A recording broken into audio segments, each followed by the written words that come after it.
বিসমিল্লাহির রহমানির রহিম। পরম করুণাময় ও অসীম দয়ালু আল্লাহর নামে শুরু। ومن أحسن قولا ممن دعا إلى الله وعمل صالحا وقال إنني من المسلمين।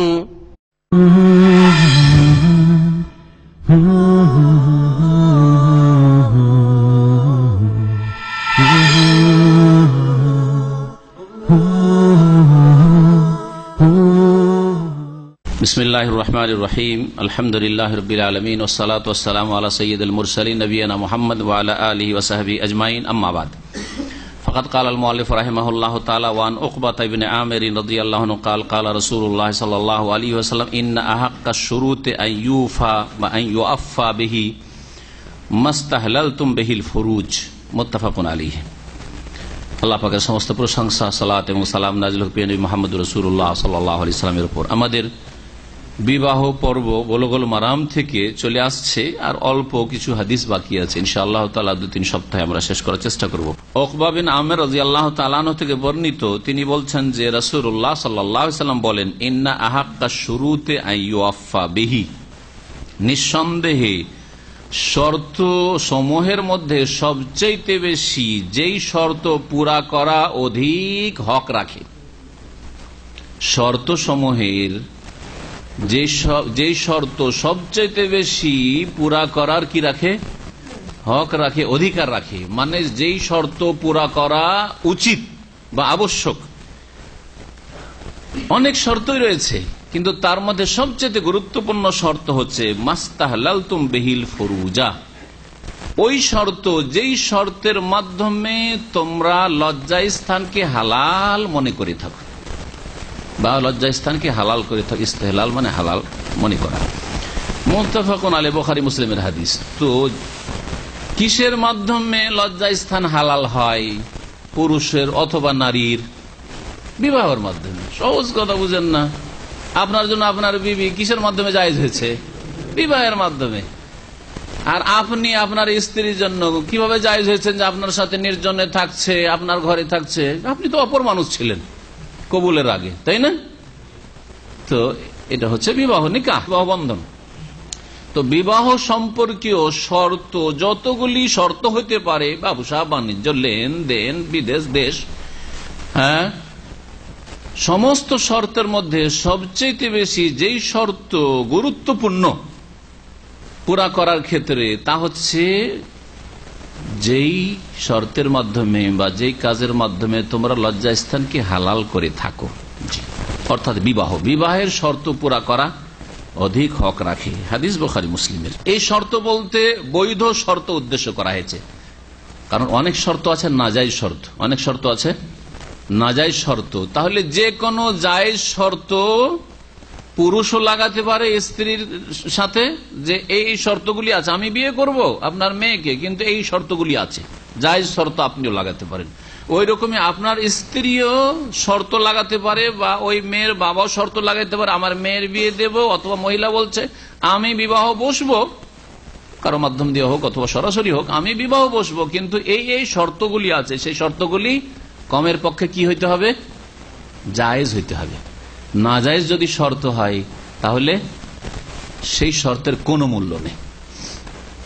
আপনার একটা স্ত্রী আছে, একটা উদাহরণ দিই, বাকি উদাহরণ আসবে, ভাষ্যকারের ভাষায় কিছু কিছু পড়ে শোনাবো।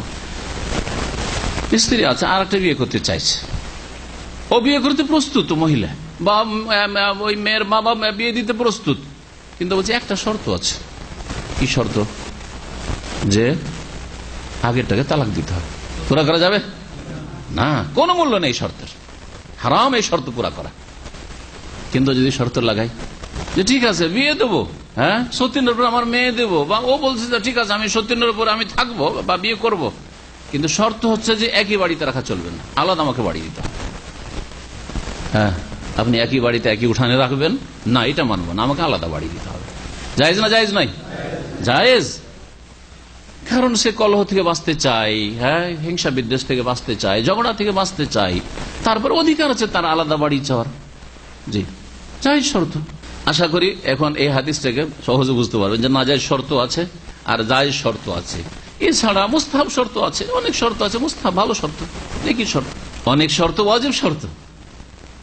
মহিলা পর্দা করতো না, আপনি শর্ত লাগাচ্ছেন বিয়ে করবে এই শর্তে যে তুমি আজকে থেকে বোরকা পরবে, চেহারা ঢাকা বোরকা পরবে। চেহারা ঢাকতো না, অনেক মহিলা আছে চেহারা ঢাকে না, বাকিটা পর্দা করে। শর্ত হচ্ছে চেহারা ঢাকতে হবে, তাহলে বিয়ে করবো। হ্যাঁ, তো কি জায়েজ শর্ত শুধু? হ্যাঁ, যাদের কাছে চেহারা ঢাকা মুস্তাহাব মুস্তাহাব, যাদের কাছে চেহারা ঢাকা ফরজ ফরজ।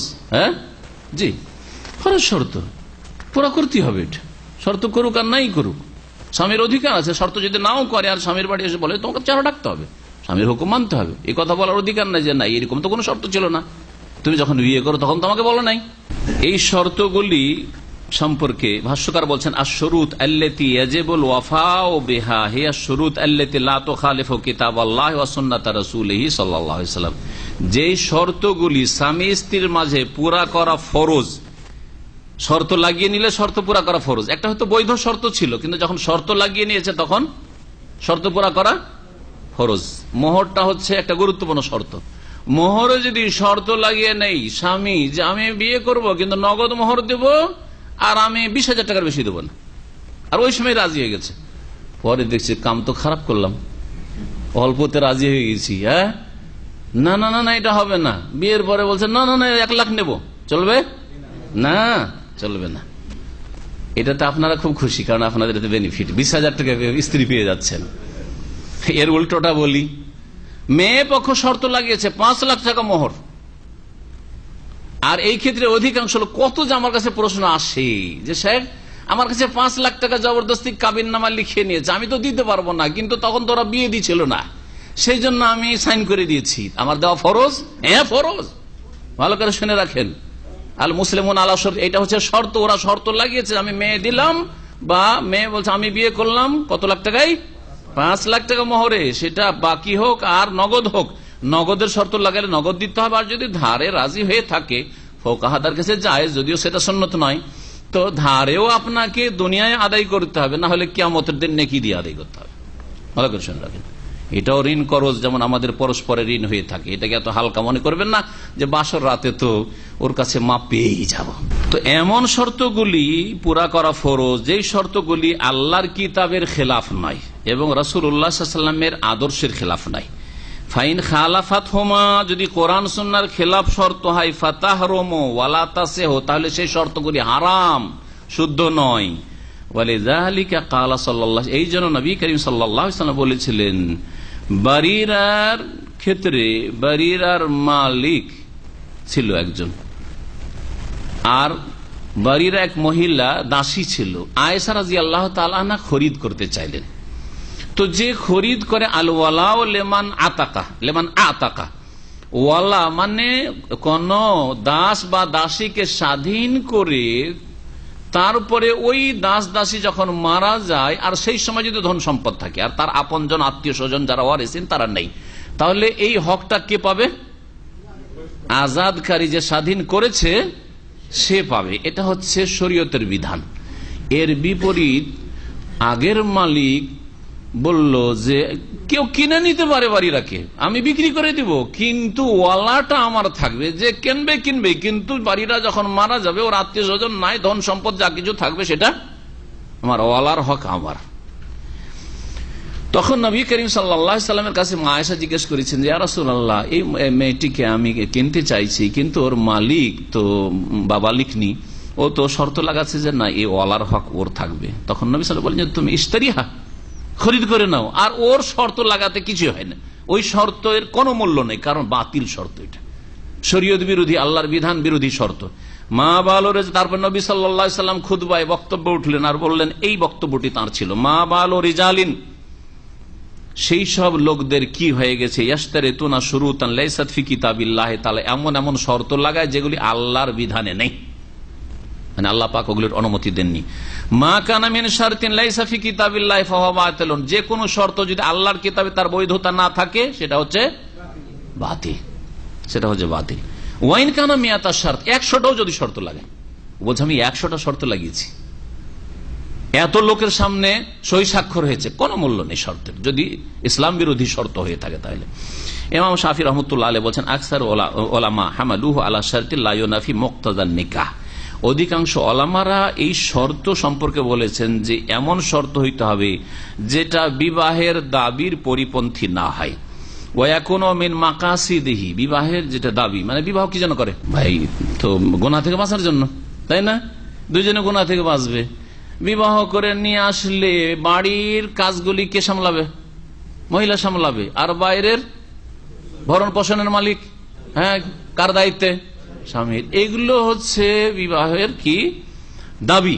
কিন্তু এর বিপরীত যদি শর্ত হয়, হ্যাঁ, পুরুষ বলছে আমি খরচ খরচা দেবো না, বিয়ে করবো কিন্তু আমি খরচ খরচা দেবো না, হ্যাঁ, কেউ হয়তো অফার করে দিয়েছে, ভাবছে যে ওর মেয়ে হয়তো খুব সস্তা হয়ে গেছে, ঠিক আছে বিয়ে করবো, আমি মাঝে মাঝে একটু টিপ দেবো, হ্যাঁ, কিন্তু আমি খরচ খরচা দেবো, চলবে?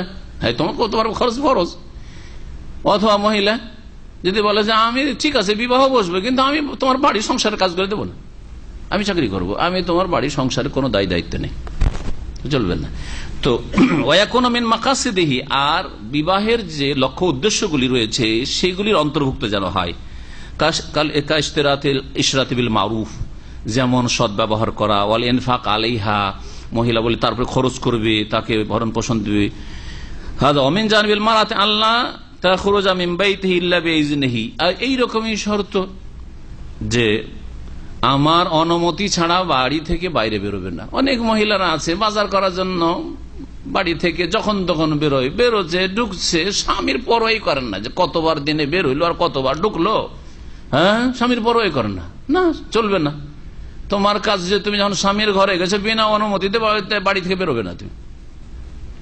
আর দিনের 5 ঘন্টা 7 ঘন্টা 10 ঘন্টা সারা রাত, হ্যাঁ, শপিং এ পার করে দিয়েছে, দোকানপাটে, এগুলো জায়েজ নাই যদি স্বামীর অনুমতি না থাকে। যেগুলি বিবাহের দাবির খেলাফ শর্ত, কাশার্ত আল্লাহ ইয়াকসিম আলাইহি, মহিলা যদি এরকম শর্ত লাগায় যে ঠিক আছে বিবাহ বসলাম আর তোমার সতীন আছে, সতীনও থাক, কিন্তু শুধু আমার কাছে থাকতে হবে, হ্যাঁ, পালা নির্ধারণ করা যাবে না যে একদিন আমার বাড়ি আর একদিন আর একজনের বাড়ি, এটা চলবে না। ফালায়াজিবুল ওয়াফাউ বিহি, তাহলে এইরকম শর্ত পুরা করা ওয়াজিব নয়, বলি এখন লাগওয়ান, এটা অসার, অনর্থক। যেগুলো শরীয়ত সম্মত সহিহ শুদ্ধ শর্ত সেগুলির অন্তর্ভুক্ত আইয়ুসদিকাহাশাইয়ান মুআয়্যান, এত টাকা মোহর হবে শর্ত, ছেলের পক্ষ থেকে অথবা মেয়ের পক্ষ থেকে। আও আল্লাহ ইউখরিজাহা মিন বালাদিহা, আর একটা মাসলা, যদি মহিলা শর্ত লাগায় বা মহিলার অভিভাবক শর্ত লাগায় যে আমি বিয়ে দেব কিন্তু মেয়েকে বিদেশ পাঠাবো না, শর্ত লাগাবার অধিকার আছে। পশ্চিমা দেশে যেসব লোকেরা থাকে বিয়ে করে আর হয়তো ওখানে নিয়ে যেতে চায় মেয়ে, বা মেয়ের বাবা হয়তো ভাবছে, আর এরকম মাসলা আমার কাছে এসছে, স্বামী নিয়ে যেতে চাই, ইটালি নিয়ে যেতে চাই, মহিলা বলছে দিনদার মাশাআল্লাহ, দিনের কথা শুনে আমাদের বলছে যে আমি ওইসব দেশে যাব না, সে রাখুক আর নাই রাখুক, কিন্তু আমি যাব না ওইসব দেশে। তো এইরকম শর্ত লাগাবার অধিকার রয়েছে। শর্ত যদি প্রথমখানে না লাগিয়ে থাকে তাহলে তখন স্বামীর কথা চলবে, যদি না মানে তালাক নিতে পারে, সেটা লাগবে। কিন্তু শর্ত যদি লাগিয়ে নেয় প্রথমখানে যে দেখো তার জন্য বাংলাদেশে থাকাও জায়েজ, আর যেখানে তার ইমান আমলে নিরাপদ থাকবে সেখানে থাকাও জায়েজ, যদি পশ্চিমা দেশে ইমান আমলে নিরাপদও থাকে, নিরাপত্তা তো নেই বললাম, কিন্তু যদি নিরাপদও থাকে তারপরও এইখানে শর্ত লাগা, দুটোর মধ্যে কোনটাকে প্রাধান্য শর্ত লাগাবার অধিকার রয়েছে যে আমি আমার দেশ ছেড়ে যাব না বা আমার বাড়ি ছেড়ে যাব না, তোমাকে এই দেশে থাকতে হবে, অথবা আমি থাকবো এখানেই, তুমি যেখানেই যাও। বলছেন ও আল্লাহ ইউখরিজাহা মিন বালাদিহা, তার দেশ থেকে অন্য কোথাও নিয়ে যাবে না, এই শর্ত লাগাই তো জায়েজ। একটা তালাকের ঘটনা ঘটেছে বাংলাদেশের, বাপের একটা মেয়ে মদিনা পড়া ছেলে একটা বিয়ে করেছিল, বিয়ে করে ফ্যামিলি নিয়ে আসবে সৌদি আরব। ওই একটি মেয়ে আর এত বেশি ভালোবাসে বাপ মা, আদরের মেয়ে, আর মেয়েটিও বাপ মায়ের ওই এত মানে যে না ও বাড়ি থেকেও যাবে না, সে ওকে পাঠাইলো না, তালাক করিয়ে নিল। ওয়াল্লা ইউফারিকা বাইনাহা ওয়া বাইনা আবাওয়াইহা ওয়া আওলাদিহা, এইরকম শর্ত যদি লাগাই মেয়ে বা মেয়ে পক্ষ যে তার মাঝে আর তার মাতা পিতার মাঝে পৃথক করতে পারবেন, আমার বাপ মা আছে সৌদি আরব, এখানেই থাকবো, আপনি যদি বলেন যে বিয়ে করলাম আজকে বিয়ে করে নিলেন যে ঠিক আছে এখানেই থাকবো, আর কালকে বলছে চল দেশে নিয়ে যাবো, শর্ত যদি লাগিয়ে নেয় তাহলে এই শর্ত পুরা করা ফরজ স্বামীর জন্য। শর্ত না লাগে তখন আপনার অধিকার আছে মালিক হিসাবে হুকুম করে যে চলো আমার এখানে পোষাইলো না, আমিও যাবো তুমিও চলো।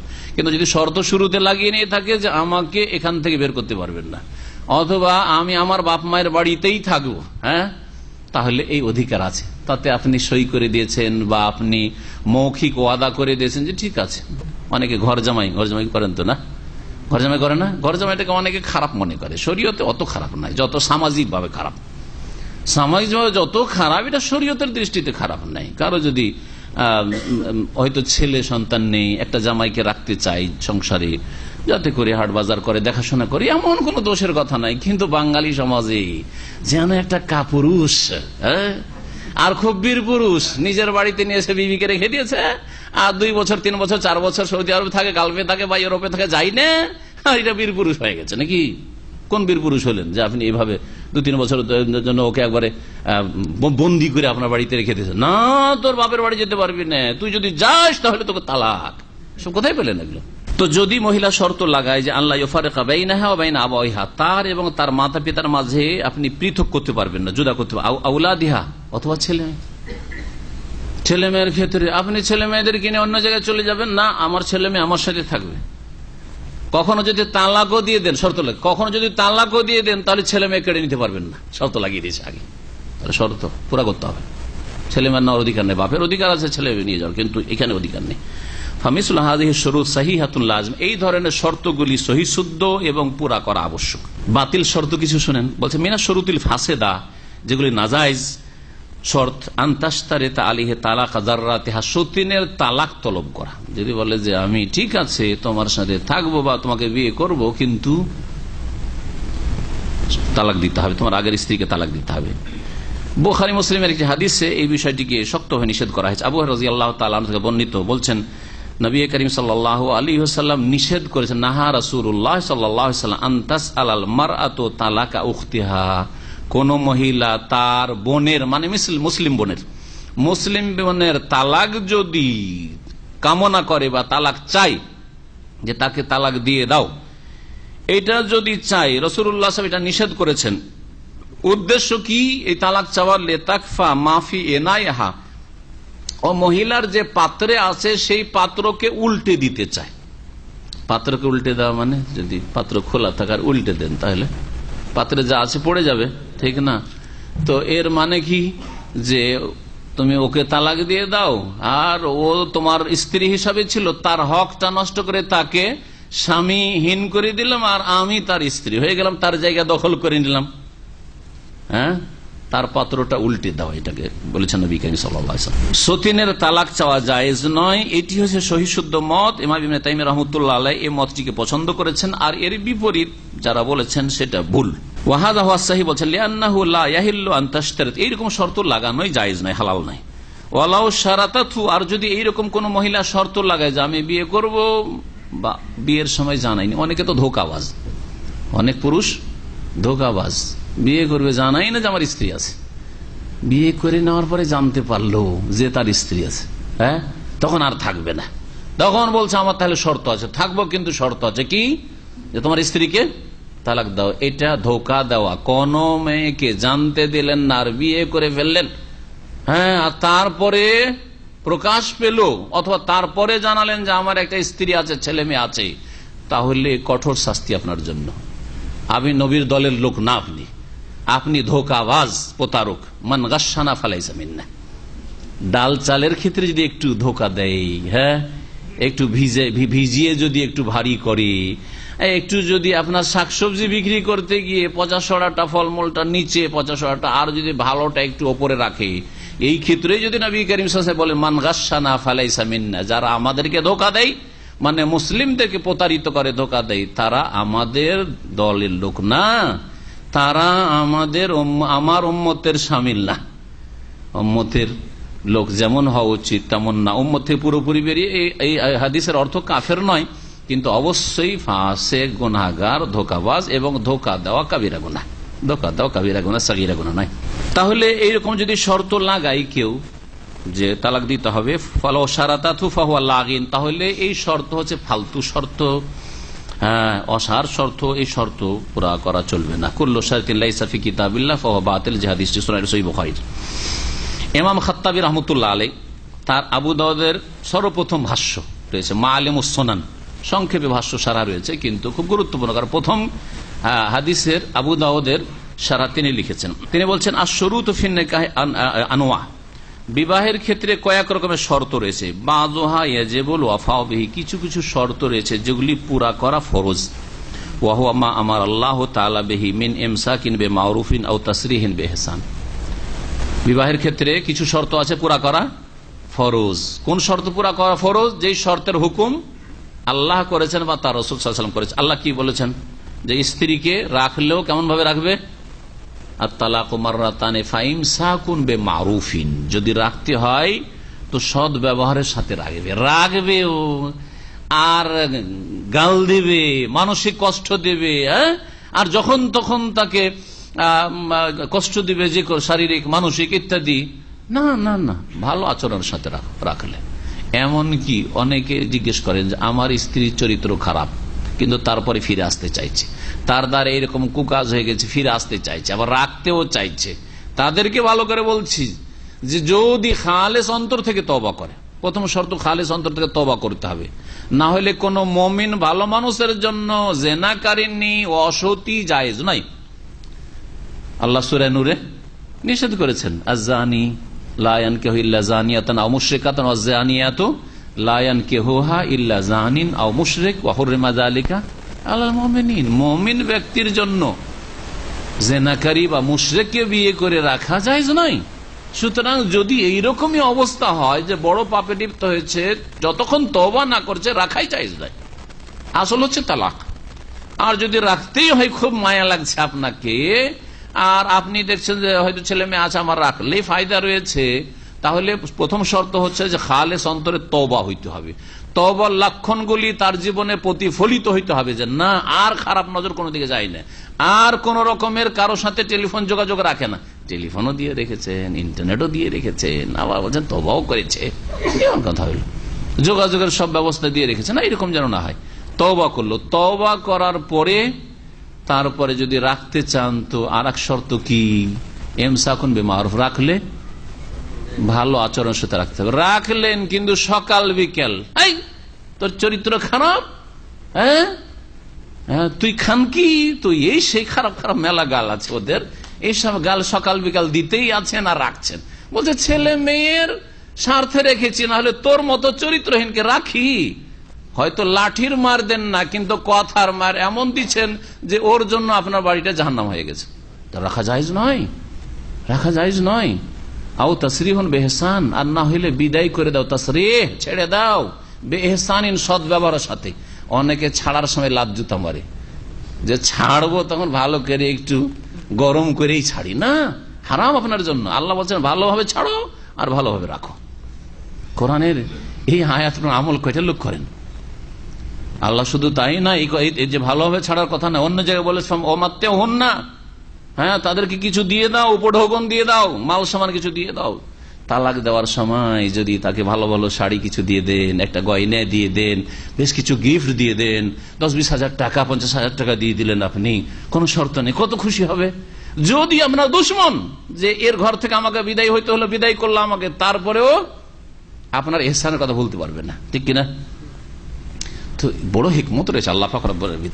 2 নম্বরে বলছেন যে কিছু কিছু শর্ত রয়েছে যেগুলি পুরা করা চলবে না। কাতালাক উখতিহা, যদি বলে যে তালাক দিতে হবে, হ্যাঁ তোমার আগের স্ত্রীকে তালাক দিতে হবে না, কারণ নবী সাল্লাল্লাহু আলাইহি ওয়াসাল্লাম নিষেধ করেছেন। ওয়া মাযুহা মুখতালিফুন ফি, আর কিছু কিছু শর্ত রয়েছে যেগুলি পুরা করা চলবে কি চলবে না, যাবে কি যাবে না, এই সম্পর্কে ইখতিলাফ রয়েছে। কোনগুলিতে ইখতিলাফ রয়েছে শুনেন, ওগুলোও শুনেন কিছু। বলছেন কাশতেরাত আল্লাহ ইয়াতাজাওয়াজা আলাইহা, আপনার স্ত্রী বিয়ে করার সময়, আপনি তো প্রথমবারই বিয়ে করেছেন, শর্ত লাগাচ্ছে যে আমি বেঁচে থাকতে আর দ্বিতীয় বিয়ে করতে পারবে না তুমি। যদি এরকম শর্ত লাগায় চলবে না? চলবে না? হ্যাঁ চলবে শর্ত। সৌদি আরবে এর উপর আমল আছে, সৌদি আরবে আমল আছে। আমি বেশ কিছু বিয়েতে গিয়েছি, যে আপনার আদালতে যে বিয়েগুলো, এখানে তো আদালতে বিয়ে হয় বিদেশিদের, তো বিয়েগুলোতে গিয়েছি, যখন লেখাপড়া হয় তখন জিজ্ঞেস করে যে কোন শর্ত লাগাতে চান? মেয়ে পক্ষকে বলে কোন শর্ত লাগাতে চান, ছেলে পক্ষে বলে কোন শর্ত লাগাতে চান। যদি বলে না কোনো শর্ত নাই, তা বিনা শর্ত, না হলে লিখবে শর্ত শর্ত কি? যে আর যেন আমি বেঁচে থাকতে বিয়ে না করা হয়। ধরেন একটা শর্ত এরকম, আমাকে যেন সৌদি আরবে রাখা হয়, অন্য কোনো দেশে না নিয়ে যাওয়া হয়, হ্যাঁ, ইত্যাদি ইত্যাদি। আমাকে তার আর এক স্ত্রী আছে যেন এক বাড়িতে না, আমাকে যেন আলাদা বাড়ি দেওয়া হয়, ইত্যাদি ইত্যাদি শর্ত লাগাতে পারে। ওই মহিলাই পয়সাওয়ালা, তার বাড়ি আছে, বিয়ে করব, কিন্তু শর্ত হচ্ছে আমাকে আমার বাড়ি থেকে তুমি তোমার বাড়িতে নিয়ে যেতে পারবে না, আমি আমার বাড়িতে থাকবো, তোমাকে এখানে এসে থাকতে হবে, ঘর জামাই হয়ে থাকতে হবে। যদি শর্ত লাগায় তো জায়েজ, জি, যদি ইখতিলাফ রয়েছে সব। আর এছাড়াও মোহরানা ছাড়া অন্যান্য যেসব শর্ত যে যদি ছেলে পক্ষ লাগায়, অবশ্যই হাতে হাজির শুরু তমসালে কালা শাফি আহমদ ইসাক, ইমাম শাফি আহমদ ইসাক বলছেন এই ধরনের শর্তগুলি সহিহ। এরপরে যে হাদিসটি আসছে সেটা হচ্ছে মুতআর বিবাহ। আর মুতআর বিবাহের আলোচনা চললে লম্বা অন্তত আধা ঘন্টা লাগবে, সেজন্য সেটাতে ঢুকবো না। তার আগে এই বিষয়ের সাথে সম্পর্কিত শর্তের সাথে বা স্বামী স্ত্রীর একে অপরের সাথে সদ্ব্যবহারের ক্ষেত্রে একটি হাদিস শোনাবো। নবী করিম সাল্লাল্লাহু আলাইহি সাল্লাম বিদায় হজে যে খুতবা দিয়েছিলেন আরাফায়, তার একটা অংশ নবী সাল্লাল্লাহু আলাইহি সাল্লাম সেই উপদেশে, ইত্তাকুল্লাহ ফিন নিসা, তোমরা নারী জাতির ক্ষেত্রে, স্ত্রীদের ক্ষেত্রে আল্লাহকে ভয় করিও। ফাইন্নাকুম আখাযতুমুহুন্না বিআমানাতিল্লাহ, কারণ তাদেরকে, স্ত্রীদেরকে তোমরা গ্রহণ করেছো আল্লাহর আমানতের সাথে। হ্যাঁ, আল্লাহর আমানতের সাথে, মানে আল্লাহ এই আমানত অপরের মেয়ে তোমার জন্য জায়েজ করেছেন, কবুল করলাম এই কথা দিয়ে। একজন প্রস্তাব পেশ করলো আমার মেয়েটার বিয়ে দিলাম, আর আপনি বললেন কবুল করলাম, এই দুটো কথাতেই যে আপনার জন্য হালাল হলো, এটা যদি আল্লাহ হালাল না করেন তাহলে কি আর হালাল হইতো? কখনো হালাল হইতো না। জি, তো আল্লাহ পাকের আমানতের মাধ্যমে তোমরা তাদেরকে গ্রহণ করেছো। ওয়াস্তাহলালতুম ফুরুজাহুন্না বিকালিমাতিল্লাহ, এবং আল্লাহর কালেমার মাধ্যমে, এই ইজাব কবুলের মাধ্যমেই তোমরা তাদের লজ্জাস্থানকে হালাল করেছো। ফাস্তাউসু ফিহিন্না খায়রা, সুতরাং নারীদের ক্ষেত্রে তোমরা কল্যাণের উপদেশ গ্রহণ করো। ইস্তাউসু মানে ওসিয়ত তলব করো, অর্থাৎ রাসূলুল্লাহ সাল্লাল্লাহু আলাইহি ওয়াসাল্লাম ওসিয়তগুলি তোমরা গ্রহণ করো, নিয়ে নাও। এখানে আজকের আলোচনা শেষ করছি। আল্লাহ পাক রব্বুল আলামিন যেন আমাদেরকে কোরআন এবং হাদিস অনুযায়ী জীবনযাপনের তৌফিক দান করেন। আল্লাহ পাক আমাদের সার্বিক জীবন যেন সুখী করেন। পারিবারিক জীবনে আল্লাহ পাক যেন আমাদের বরকত দান করেন। ছেলে মেয়েতে আল্লাহ পাক বরকত দান করেন। পরিবারে আল্লাহ পাক বরকত দান করেন। আল্লাহ পাক আমাদের সকলকে জান্নাতের পথে থাকার তৌফিক দান করেন। সাল্লাল্লাহু আলা নবিয়িনা মুহাম্মদ ওয়া আলা আলিহি ওয়া সাহবিহি আজমাইন।